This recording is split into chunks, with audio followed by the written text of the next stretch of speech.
This is Mr. Grothman from Wisconsin. Thank you. We'll go for Governor Walz again. A major focus of today's hearing has been the misuse of federal funds distributed through the Child Care and Development Block Grant. This program is supposed to be helping working families afford child care, and I think the taxpayers expect these programs to be protected from waste and fraud.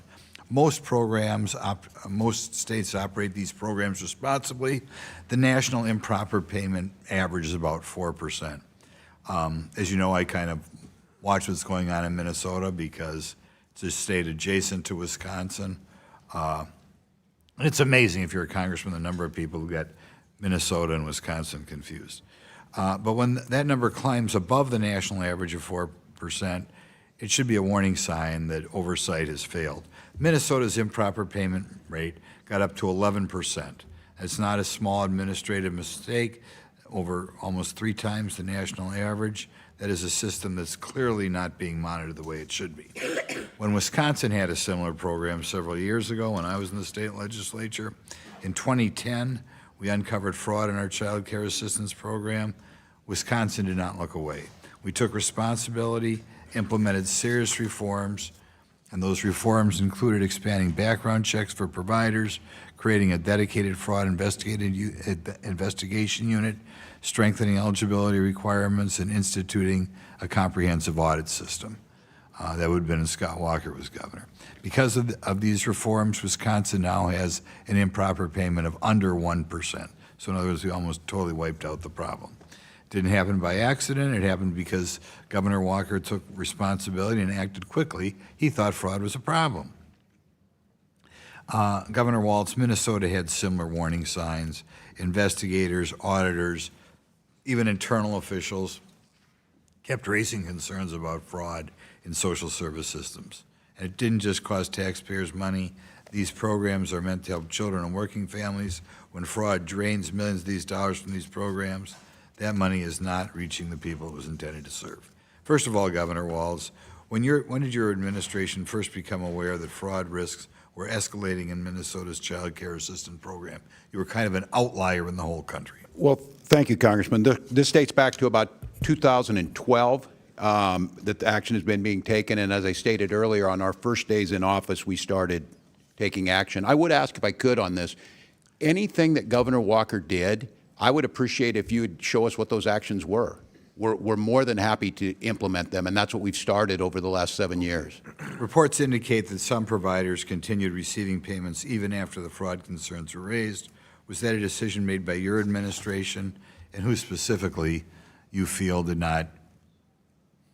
I can't speak specifically to which those were. Decisions are made at the department level, but I can't speak to what those allegations were. We're told it was still 11% under your administration.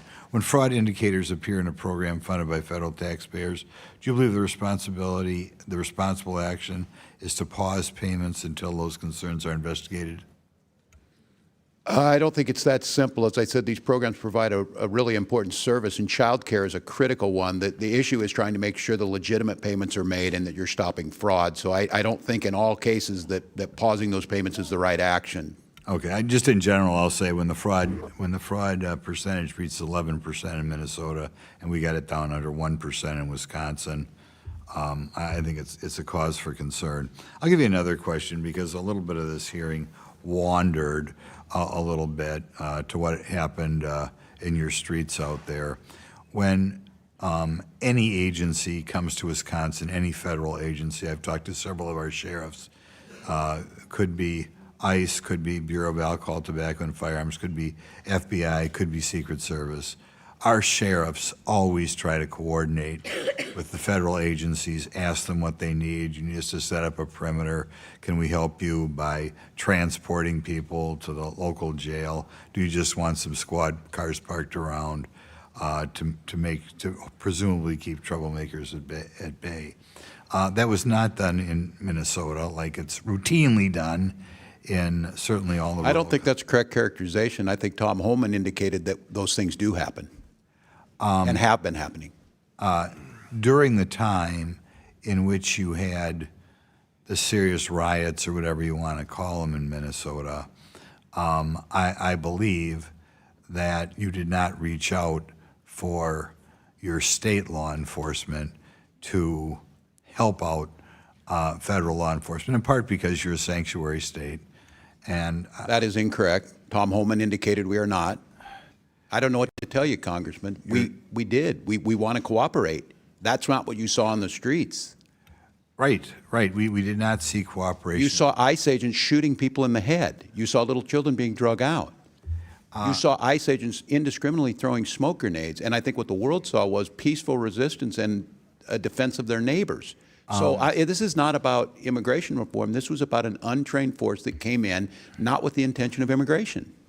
I would say that you did not have the interaction between local law enforcement and federal agencies that is routinely seen around the country. Thank you. Gentleman yields back. Chair